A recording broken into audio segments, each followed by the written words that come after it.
What's up? What's up? What's up, YouTubers? This is AJ Copeland, and this is Topics to Go. Tonight, I have a real serious topic that I would like to talk about, and I would like to share with you. As you notice in all of my videos, I try to deal with topics that affect our community and that affect each of us. And so tonight, I want to talk about something that is really, really, really close um, to me and very serious as it relates to what's going on in our community. It's going to be a part one and a part two. And the topic is STDs and your health, and part two is STDs and your relationship. Um, the first thing I would like to address as I talk about this topic is the stereotyping. Um, Many people feel that when individuals have contracted a virus such as, STDs, chlamydia, herpes, HIV and AIDS, you know, these various things that affect the body, immune system, and other things, um, people begin to feel that they have contracted these things simply because they've slept with multiple people, and that's the reason why they have uh, the virus or the reason why they have the disease. Well, I want to tell you that it doesn't matter how many people you sleep with. You can sleep with one or you can sleep with 10. Um, if you are having unprotected sex, you are subject to get an STD. You're taking a chance on you possibly getting an STD. So to stereotype individuals and to say, you got that particular STD, so you must have been really, really, really sleeping with a lot of folks. But this one is over here. It's so funny because the community, we're so easy to stereotype and to kind of double standard type of thing. This is greater than that. We always try to make one greater or one worse than the other, and try to create a class of people or a class of individuals and put everybody in various categories to determine which is worse and which is bad. When all the reality is all STDs are bad. There's no one greater than the other. And the only two ways you can prevent for getting it is celibacy and protection. And so if you're not doing those two things, it doesn't matter how many individuals you're sleeping with. You can contract an STD. Um, Another thing I want to talk about is the importance of understanding that if you have been having unprotected sex with anyone, I don't care if it's your significant other or a stranger or someone that you're dating, you should always be tested. Now, this is the scale that I present to everyone. If you are somebody that have sex on a regular basis, you're single and you're being intimate with multiple people, you should be tested at least quarterly every 3 months. If you are in a relationship with someone on a serious basis, then you should be tested. And you're having unprotected sex, you should be tested at least, I would say, quarterly as well. If you are celibate, of course, most people say if you're celibate, you shouldn't have to be tested. But if you've never been tested, then you still should be tested for an STD, even if you're celibate, because celibacy only means that you used to have sex, but you don't anymore.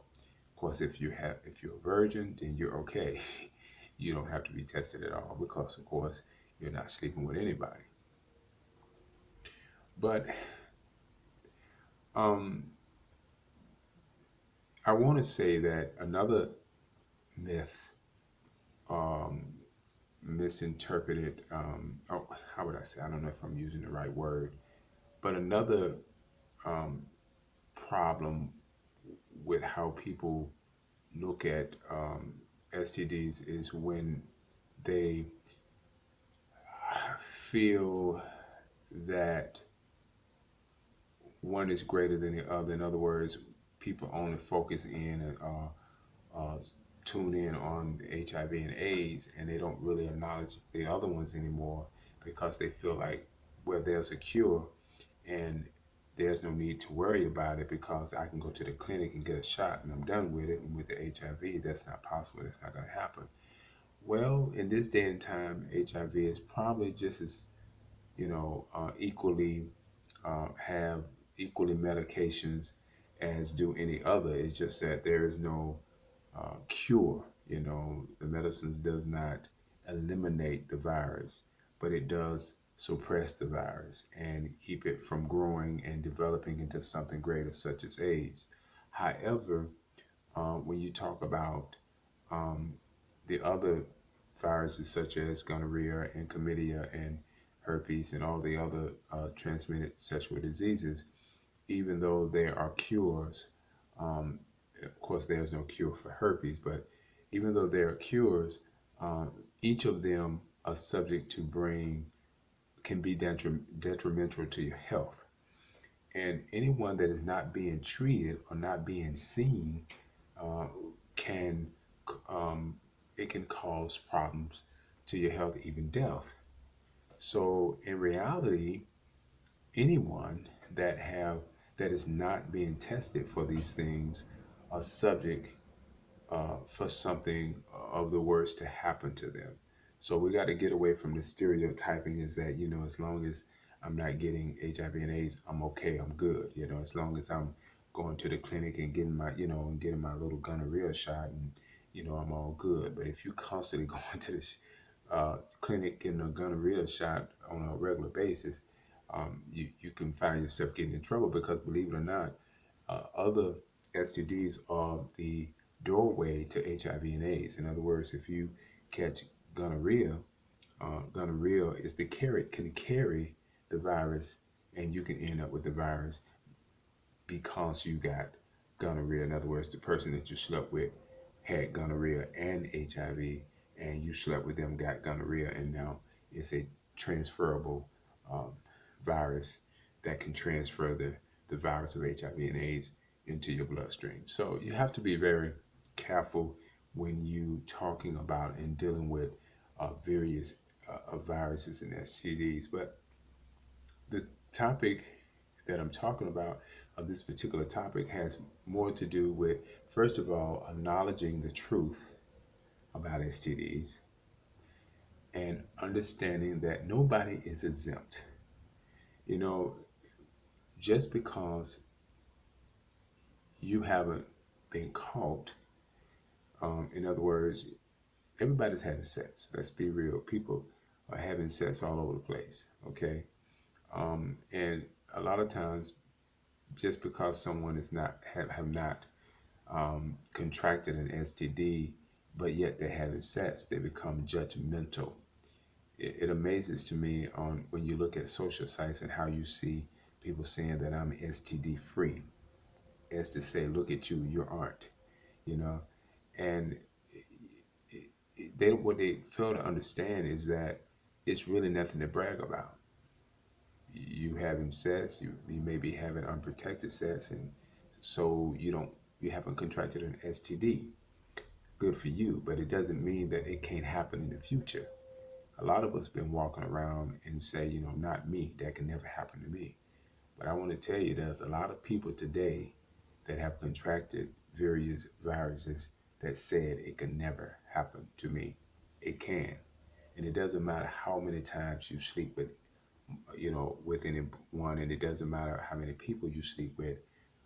An STD does not have a certain person or individual that it picks to gravitate to. It happens, and it can be an innocent thing that happened. It could be two individuals that are in love. One person had it and didn't know they had an STD and got involved with a person and that person contracted it, and now you have two people that cared about each other and both of them end up having a sexually transmitted disease, and now they questioning the faithfulness of each other, but it could be an innocent situation that could happen. It had nothing to do with infidelity, had nothing to do with sleeping with multiple people. It could have nothing to do with being a whore or being somebody promiscuous. It could be nothing of that sort. It could just be a situation that you got caught up in and that you trusted someone and you gave your body to them, and that's what happened. And a lot of times things like that will happen when people are not being tested.